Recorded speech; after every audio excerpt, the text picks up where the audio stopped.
And we are joined on SiriusXM's Friday Night at the Fights by Hip-Hop Mogul, singer, songwriter, entertainer, entrepreneur, 50 Cent. Welcome to the show. Oh, man, I'm happy to be here. Thanks for having me. Okay, first thing I've always had to know is you've had a passion for boxing. And you were boxing in South Jamaica when you were just a young teenager. How'd that start? And when you put on those gloves for the first time, did you know that boxing would be in your future? Well, I actually started because it was available for me. Like in the parks and recreations had an area in the actual neighborhood where you can go. The PAL, a little boxing gym over there. And a lot of understanding, the guys that were there, they were like guys that you see in the street, and they like, yo, you should come to the gym or try to get us to go over there. And it just got me away from the actual neighborhood for some time. And it gave me a place to put my energy, so it was positive for me, boxing. And now, like, my having relationships with the top fighters have kept me closer to the sport. Later in life, after music is success in different categories, I end up around the top fighters. And, initially coming to this category was a joint venture between me and Floyd.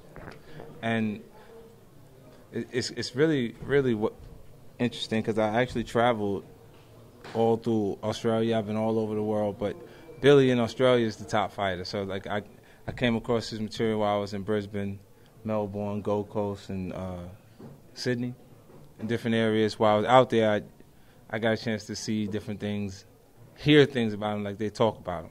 So when I got back here, actually, he was on one of Floyd's undercards. Now you're talking about Billy Dibb, right, the IBF featherweight champion. We're going to get to him in a second. When I first heard, and when Jerry Cooney first heard, my co-host, that you were going to become a boxing promoter, I was thrilled. A lot of people weren't, and I think you read the Twitter and accounts and everything about it. I was thrilled because everything that you've touched, you've put your heart into. And you've succeeded in much of it. Some of it you haven't, but everything you do, you're like a fighter who gets in there and gives his heart to your music writing, to your productions, to your acting and everything else. When you decided to become a fight promoter, I said, man, he is now in the hardest thing he has ever undertaken. You do realize that, right? Absolutely. I mean, boxing they have a template of things that they do consistently. And within regimen, there's a group of people who have the assets within boxing to sustain things, but there's room for growth in it, and the actual sport itself needs new life. It needs new energy for the youth audience. Like, the boxing is 30 and up as a demographic. The UFC, 56% of the UFC's demo is from 16 to 34.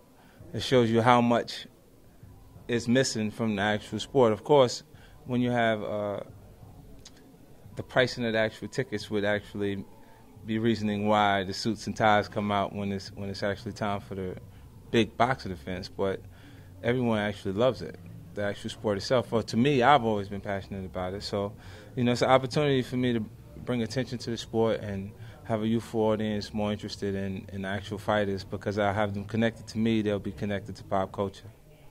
Again, we're talking to 50 Cent, who is now a promoter. He's the head of SMS Promotions. Let's go back to the summer, though. You were just starting up TMT Promotions with a guy by the name of Floyd Mayweather.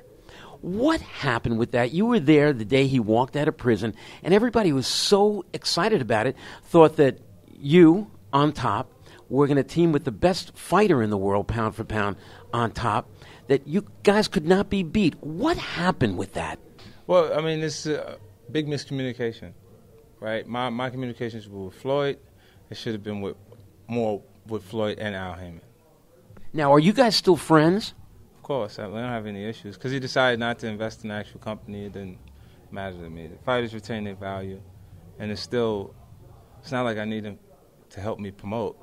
Like, he wasn't going to be a part of that portion of the actual business functions anyway. Okay, so how do you see yourself? You've got out there, you got Golden Boy Promotions, which is by far has taken over the boxing promotion business. You got Top Rank, which is right behind them. You have Main Events. You have Lou DiBella Promotions, which you're doing some fights with, and that's fantastic.